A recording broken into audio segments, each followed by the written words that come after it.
Finance. Hey everyone, welcome to another episode of the Mad Scientist Financial Independence Podcast, the podcast where I interview some of the most inspiring personal finance writers to find out how they were able to achieve financial independence. My guest today is Shilpan from streetsmartfinance.org, and I'm really excited to have him here. He's originally from India, and he came to America in his 20s to pursue a graduate degree. And he came with very little money in his pocket, but through a lot of hard work and perseverance, he was able to build a commercial real estate portfolio that is now worth millions of dollars. So since I've been recently studying real estate investment quite a bit, I'm very excited to hear Shilpan's story. So without further delay, Shilpan, thanks for being here. Thank you, Brandon. Appreciate it. Oh, absolutely. No, my pleasure. So before we, get in and start talking about all the fun money stuff that I know we're going to be touching on, would you mind just telling a little bit about your background and, what led you to eventually become Street Smart Finance? Yeah, Brandon. I mean, my life is anything but conventional. When I was back in India, I was set to go to run my father's business. He owned a small car dealership in a town, and it was all set. I'm the only son.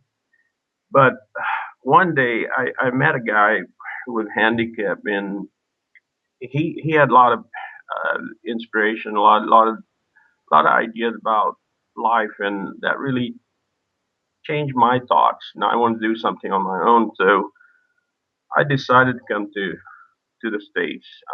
I finished my undergrad in mechanical, came here, and ever since I came here, what I appreciate about this country is the opportunity it provides to a guy like myself who come with nothing here. And there's an article written written about me uh, 4 years ago when I started blogging. You may not know, but I blogged before with with another blog that I launched in 2008, and it was quite successful at the time because it was all about personal growth. And the way I wrote, it was kind of unconventional. People like it because I wrote straight from my heart, and that interview pretty much summed up my life. Essentially, I came here and finished my master's and worked in engineering for a while.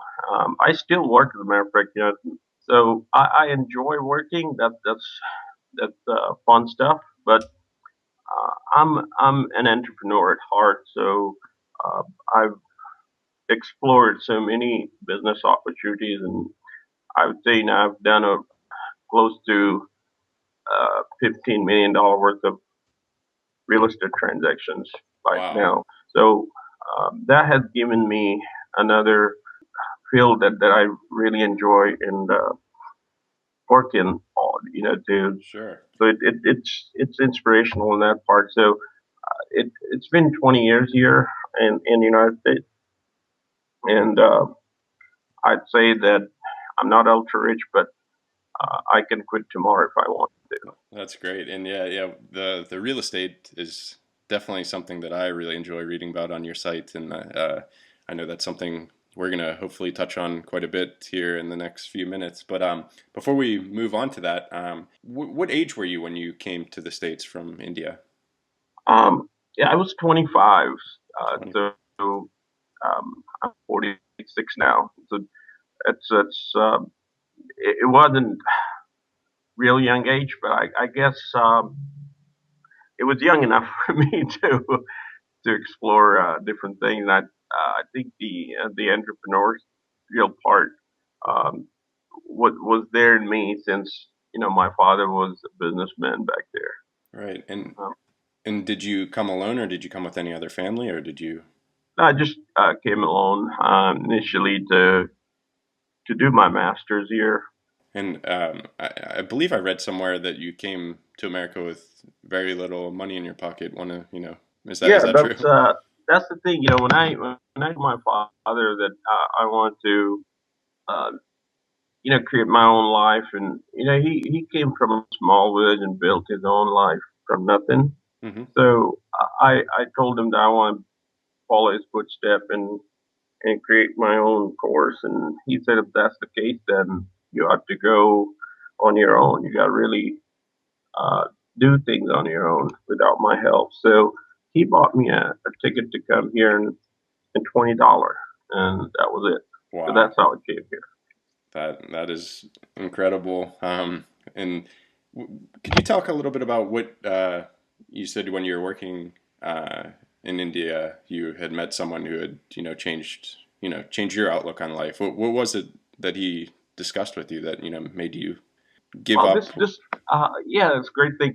This was a guy who was handicapped, and he didn't have legs, to be honest, but he wanted to be a wrestler, Hmm. and I saw him in in one of those local events where he was fighting, or he was wrestling with others despite his handicap situation. So after that event, I met him and asked him what inspired him, and he said, "If you have a dream and if you really want to achieve something, not you can't be sorry for your circumstances. Hmm. So you can't blame circumstances." And that really changed my thought process about life. And for people that don't know your full story as well, I believe you had polio when you were young, and you overcame that, and obviously Oh went on to yeah, great things as correct. well. So Was when I was 3 or 4. I hardly remember now, but I had polio for a few years, and when I uh, when I started going to school again, I was behind, and I always felt some sort of inferiority complex in my mind. But with my mother, who always told me that if you're no different than others, you really have to think like that, because if you victimize yourself, then you're never going to succeed in life. yeah, so that's amazing advice, and yeah, it's the people that are saying, "Oh, the economy's made me lose my job, and now I can't pay my mortgage, so the bank's the one that's going to take my house," and treating yourself as a victim and feeling that you're being treated differently than everyone else. It's really not going to get you any success. It's if you instead work harder to find a new job, and start working part time on the side to pay for your mortgage and move into a smaller house. And if you take control of your life, then obviously that's when the great things can happen. So uh, Yes, Brendan, one of my favorite George Bernard Shaw once said, "Liberty requires responsibility." That's why most men dread it, and that's so true. I think in life we all like liberty, but we don't like responsibility. And once we understand that you can't achieve anything without responsibility. For example, if you want to retire, you got to start saving like crazy. You gotta give up something. What what I call cost cost of an opportunity. I mean, if you start spending money on stuff and possessions at a young age, you're gonna pay when you get older. So choice is yours whether you want to spend now or save now and live life of true freedom. absolutely, and you said responsibility, and that's yeah, that's a very great word for what I was hoping to talk about next. Listening to your story, it seems like it's the perfect story of the American dream. You come here with 20 bucks in your pocket, and you end up building businesses and becoming an entrepreneur and having a great life for you and your family. But these days, it seems like the American dream is different. It seems like Hmm. for people, the American dream is, well, I went to college, and even though I had to, go into 40K of debt to pay for it, but now I deserve a job, and I deserve, a big house, and I deserve a nice car, and there's no, it doesn't seem like people want to take the responsibility to earn that and get that for themselves. Do you see that? Do you see that a sort of a shift in perception of what it is to obtain the American dream, like as being an immigrant, as opposed to somebody growing up here and thinking that they're entitled to all of these things?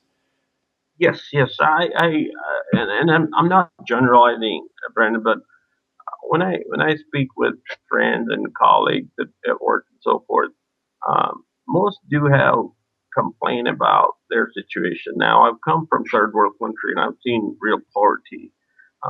America is nothing uh, close to it. I mean, this is a great nation, and even the poor here enjoy all the luxuries that rest of the world really is envy about. As you said, problems are within your 2 years. When you think yourself the victim and think that, yeah, I have a degree and I need a job, or I'm educated so I can't do this work, it creates so many barriers. I'll give you an example. After I finished my master's in '91, it was, if you remember, it was a terrible recession we were going through. So I was applying uh, at a lot of companies and applied for a machinist job at a small plant that Emerson Electric owned. And when I went there and interviewed, the manager recognized that I'm highly educated, and he asked me this. He said, "Why do you want to be a machinist?" I said, I'm an immigrant. I need an opportunity. Give me this. Maybe I'll learn how to run a machine." And so I did, and I became expert at CNC machines, programming, so forth. And long story short, within 6 months, I was chief engineer there. Wow. So if I had not applied for that job, Brendan, I would have not really learned real world. And that job, it taught me so much about life. And I think every young person ought to have a different perspective of life. Instead of demanding, they ought to find where the job is and train or acquire skills so that you're more sellable. Yeah, absolutely. For people don't realize, how hard you worked. I know I read somewhere that you and your wife were working 18 hours a day pretty much for 5 years straight as you were trying to build up your Yes, businesses. yeah. The very first business we bought for straight 5 years, we worked 18 hours minimum, and some days we went up to 20 hours, and that's not a lie, And in today's world, we work between 15 to 16 hours a day, and that's true. Now, to some that's an overkill, but I enjoy what I do, and as long as you do what you love, you won't feel terribly bad about working. So as you know, Steve Jobs said in one of his commencement speeches, I think, Stanford, you got to keep looking till you find what you love. Now, I was having this conversation with one of my friends a few days ago, and he said, "Well, it is easy said than done," because he said, "Well, I don't have much money in the bank, and I got to do this work that I hate. Um, so what do you say about that?" And I said, my friend Jim talks about this FU money, and I told him about that, and I said, you gotta change your lifestyle. I'm pretty sure that if I sit down with you and we look at your life, we can find so many things that you spent money on, that they're sucking your life energy. So if you can get rid of those things, they're not really helping you achieve your true freedom. Um, that's your first step. You really need to start organizing your life and budgeting and living way below your means. And once you start saving like crazy for 5 or 6 years, you the more money you have in your bank account, the more power you will have over your life. And um, you don't necessarily need to hoard money, but having money provides you the liberty and opportunities to do or pursue things that you love. That's simple. Yeah, no, absolutely. My wife and I were actually just talking about this last night at dinner, and yeah, we so many of our friends, they're miserable, and we can see that they're miserable with their job, but Yep. rather than save to get out of that situation, they just spend to make themselves temporarily happy, and then just digging themselves into a hole that they take longer to dig themselves out of. So I would like to, yeah, I'd be interested to hear how your friend eventually gets on, because I don't know if it's just a mindset thing. Like for you and I, it's obvious. It's like, well, if I don't like my situation, then save money until I don't need to work to, and then the situation will take care of itself. But so many other people are just like, well, I had a bad day at work, so I'm gonna go spend $100 on dinner and drinks on a Friday night, and then go buy a new car on Saturday to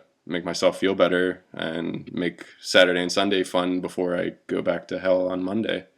Yeah, I mean, Brent, the problem is we live in a consumer-oriented society, and everything's targeted to entice you to spend money, and that's the way capitalist system works. Nothing wrong against that. Just those who are smart, who understand that life doesn't take much to live happily, and happiness has nothing to do with money. Once you can have that mindset to work hard and start saving and do anything and everything in your early life to increase your revenue, yet not allowing increased revenue to inflate your lifestyle, can achieve true freedom, because they're really level headed. They on one hand understand that they need to work hard early on to save money, because then money works for them. Um, but on the same token, they don't allow uh, living like Jones's attitude to creep into their mind to Right. start spending. Uh, and most people can't delineate between those two things. I think that's when trouble starts. Yeah, and you mentioned that it doesn't take as much as you think to live a happy life. It doesn't take as much money as you think you need, Yeah, and that's something that's been very apparent to me in the past few months. My wife and I have just been, just discussing, what is the absolute perfect life for us? What would make us, the most happy? No boundaries that we have. There's nothing tying us down. Anything goes, and we spent quite a few months talking about it, and we eventually came to a plan that I had written about on the madfientist.com. But after we had come up with the plan, it was even more exciting to budget for that plan, because when you know you're going to be free, things that it's much easier to cut down everything in your life to what's important. Like we're not going to need cars anymore because we're not going to have to drive to work, and just eliminating these items from our budget, and then looking at the final number and being like, wow, it's so easy to get to this stage that it's amazing that other people aren't doing it, and just stuck in the rat race for 40 years. So um, but yeah, now I'd like to definitely get into real estate, which is what I was really excited to speak to you about. You are an owner of hotels, and I would love to hear the story of how you ended up investing in commercial real estate.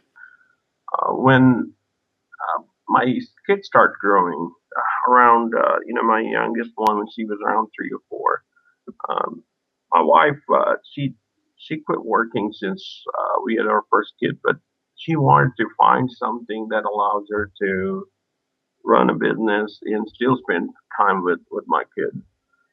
So when we started thinking, um, this this was hotel was one of the businesses that we thought can can provide her an opportunity to be with kids when she wanted, yet she can still manage the business. So that was the the basis for our desire to purchase first hotel, and that was back in '98. That's when we first purchased our hotel that we still own, and she still runs it. And, it's all almost been paid off now. So it's an amazing journey. But since then, we purchased two other properties, and we purchased several commercial lots. At one point, I was dreaming to build one, but then 2008 came and I put that project on back burner for now. Right. So you own a total of three currently? Is that Yeah, correct. Yeah. wow? And and you're still managing the initial one? Or are you Yes, managing all yes, three? yes. And uh, you know, other ventures, I have partners in someone who manages the business. So uh, I don't do any hands-on management as far as those properties. Other than the one that my wife manages, I help her out when needed. Hmm. But to your knowledge, I also am in IT. And, I work for a bank actually. Um, so on top of having this business, I also work. Wow. Yeah, and so you can see where all the hours in your day go. Then that's why you have quite a bit of work to do. How do you find commercial real estate investment? Is it something Uh, you'd recommend? I Good know. question, Brent. So yeah, and I've written an article on this too. That the very first property I bought, be honest with you, Brendan, I only had 30,000 in my pocket, or I think to be precise, around 28,000. So I liked this property that was near our home back in '98, small property, and it needed a few 225,000 down payment. So I found a few other partners to buy it. But about a few weeks before the closing, those who told me that they'll be um, coming up with the funds called me and said they can't do it. So I was really disappointed after all this work. But fortunately, I had built friendship with this gentleman who owned the property, Hmm. and he realized how much work I put behind this to make this deal happen. So, um, long story short, he financed a little over 100,000 to me, and then we saved like crazy from that 30 within 8 or 9 months. We had close to 100. So that's how it happened. We took that note and paid that off in 18 months. So Wow. within the 18 months of purchase, we paid off 225,000 roughly. Wow. That's very impressive. And yeah, how do you find? Do you own your personal house that you live in, or are you a renter? No, no, no. We have a house um, that's about 30 miles from the property. And how do you find commercial real estate as opposed to like a lot of people maybe starting out in real estate would go the residential route, either buying a single family home or maybe a duplex or a triplex or things like that. Was it very difficult to go that extra step and purchase a hotel, or is it pretty much the same principles that you would apply to a residential deal that are applied to something like a hotel? Yeah, prior to 2008, Brandon, the financing world was different. There were a lot of small community banks that were eager to do conventional loans. Now you can always go SBA route. SBA has 7A and 504 loans that Hmm. you can use for commercial real estate, and that's a great way to start. If I had to advise someone, who is interested in buying a commercial real estate with a great credit, you can purchase uh, uh, a commercial real estate through SBA. And SBA is just government guarantee to the bank. Hmm. So bank has guarantee up to 75% of the loan amount. And hotels are highly speculative instruments. So banks are now not lending as much. I mean, it's really hard to get lending on commercial real estate. So if I have to compare that to a duplex or condo, it's much easier to get financing on a duplex condo. So it's far easier to become a landlord that way.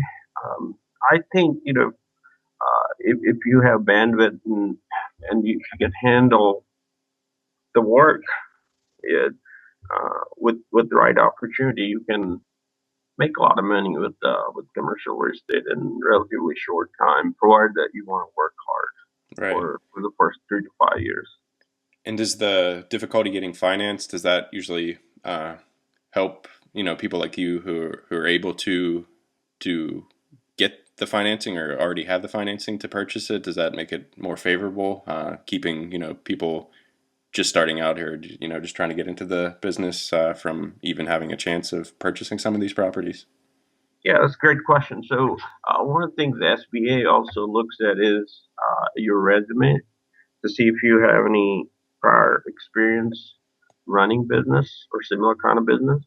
So if you have a partner or someone in your family who's run a commercial business like a shopping center or a hotel, it banks look at that very favorably because commercial enterprises require some hands-on experience management versus condo or house. Um, that you don't need any kind of management experience to manage this because you can outsource it to third-party management Sure. companies. You can do the same with a hotel if it's a big operation, but most small to medium-sized hotels require hands-on experience. Right. It seems like it would be quite a big endeavor to take on. It seems like people would maybe work themselves, from maybe a triplex or a small apartment building, and then maybe take on a hotel. But it seems like it would be very daunting to jump right into buying a hotel. Yes, yes, I would assume so. Because in the last 20 years, the landscape's really changed in the United States for hotel business. Back in 80s, of course, I wasn't here, but I have friends who told me that it was a lot easier to buy a hotel, especially when build hotel back in 1980. To give you an example, if you want to build a hotel, it only costs about $15,000 a room. Uh, Today, if you want to build a hotel like Comfort Suite Hmm. or Hampton, it costs you 70 or $80,000 a room. Wow. So even if you look at 60-room hotel, which is a very small hotel, it requires about $5 million Wow.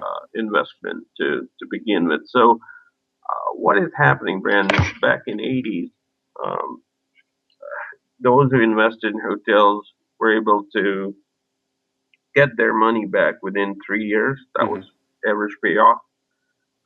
Now it takes 10 to 12 years before you can even think about it, and risk is proportionately much higher now Right. than ever because of competition. And I'm sure the banks aren't wanting to wait that long to get their money back at these days. So So it has become increasingly difficult business to run now. So again, for someone who is starting out new, I think great way to participate in real estate is to duplex or small rental properties if they have desire to manage those. Great. And the next thing I'd really like to talk to you about, what you write about quite a bit on your site that I love reading about, is some of the tax benefits of real estate, Yeah, and if that's I was talking to a friend yesterday on this topic. He invested in the stock market, and that's another way to build wealth. But he was telling me that he has about $250,000 in losses in the last 10 years. And the problem with stock market losses versus, for example, real estate losses is that in stock market you can only deduct up to 3,000 a year. hmm Um, so the gentleman is 55 years old. He will never be able to uh, take all those losses um, from tax standpoint. Whereas if he had owned a hotel and lost several hundred thousand, but then if he had some other ventures where he made money, he would have offset that through um, his S corp or LLC. So one of the great benefits of commercial real estate, if you have several businesses, and if one is losing, you can offset that against profit from other venture. On top of that, you get depreciation um, expense, which is really in my mind, a ghost expense. right, And then you get to deduct anything related to business. You can buy a vehicle, you can um, go out on trips as long as they're business related. So uh, there are plethora of benefits with commercial real estate, but the best part is that it also appreciates over time. So while you're taking advantage of the tax situation, you also are accumulating um, tax defer benefit. So you can you can reinvest your profit into something similar through 1031. right. So like in 2008, I sold a property and I made close to 600,000. And this was just before Lehman collapsed. To be honest with you, Nice timing. so buyer was scared, and long story short, I convinced him to buy. Once I sold, I realized my account told me that I now have to pay taxes if I don't reinvest this. So through 1031, I was able to reinvest that into um, similar business. And as long as you identify your investment within a definite time period, I think it's 90 days. You can reinvest the entire gain without paying any capital gain through 1031. Yeah, And I think that even applies to condo or any other property that you own. yeah, So it's just not limited to commercial, but normally your profit is a lot more in commercial venture compared to small properties. So the benefit of owning a real estate is that there is no limit to uh, the losses you can take. On the same token, like I said, when you have profit, government allows you to roll it over into another investment without paying any taxes through 1031. great. Yeah, those are amazing benefits. And you mentioned LLC versus S corp. It, is there what would you recommend for? Obviously, I'm sure it depends on exactly your situation, but Yes. is there either that you would prefer when you're setting up some sort of venture? I prefer S corp because the nature of the business. that I'm in. Mm-hmm. I think if you have real estate, it's better to go with S corp since there are more liability protections with that. So you're exactly S corp's like a mini corporation, Mm-hmm. and it enjoys all the benefits that major corporations have, without uh, worrying about major lawsuits. Like if someone dies in your property, when you have a hotel, or some, if Vermont, you get snow, and if someone falls, and someone gets hurt, um, for whatever reason in your parking lot, um, S corp provides you a lot more protection in terms of Sure. personal liability. So S corp's great if you have real properties in your portfolio. Um, LLCs are also similar instruments, but I think, it, as you said, and it all depends on the kind of business you're in. Um, the beauty of S corp is that it acts as a corporation, but then at the end of the year you get K1, and you're getting profit or loss, and corporations not paying any taxes. It's just you pay. Right. So yeah, before we finish up here, is there any advice, like general advice or advice that you've received in your life that's been particularly useful that you'd, give to someone who's looking to achieve financial independence early in life? Brandon, I I think you got it right. It's all about your attitude towards money, and I think it's your attitude towards your life in general that dictates where you will be in terms of financial independence. All you have to do is really make it simple and try to save like crazy as much you can, as you said.